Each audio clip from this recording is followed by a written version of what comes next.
Real-life husband and wife Tom Becker and D.W. Thomas write and direct Too Late, their first feature film, a dark comedy with a twist of horror set in LA's indie comedy scene. Violet is an aspiring comedian who works as an assistant to comedy legend and variety show host Bob Devore.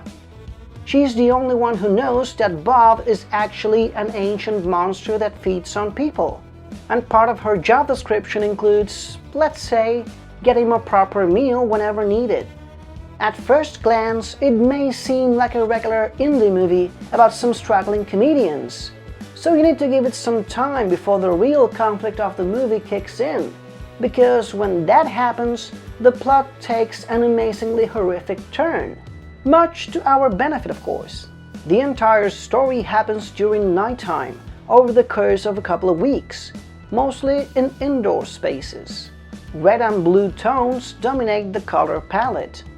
Production design-wise, you can tell there's a huge contrast between Bob's environment and the rest of the sceneries, suggesting that there is in fact something kind of weird going on with him. Ron Lynch does a great job as Bob Devore. He just steals every scene he's in. There's something hypnotic about the depth of his voice and the way he enunciates. No wonder why Tom Becker used Lynch as his real-life inspiration for the character.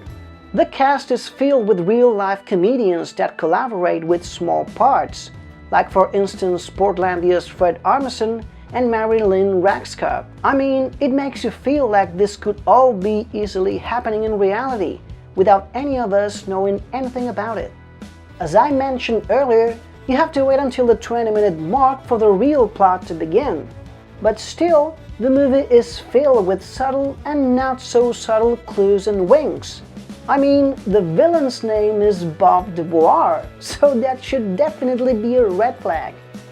Okay, you're gonna have to bear with me on this one, but I dare to say that Too Late it's sort of a mumblecore horror movie, with comedy and fantasy elements that work as an analogy to LA's comedy scene. The whole thing comes down to this: showbiz is relentless. You can't miss an opportunity to eat up the competition, right? So I'm gonna give it an 8 out of 10. Thank you guys as always for watching. You can catch Too Late in all major digital, cable and satellite platforms. So if you happen to see it, please feel free to return to this video and just drop a comment below. I will continue doing both English and Spanish reviews on my channel, so if you would like to subscribe, that would actually be awesome. And hopefully, I'll see you next time.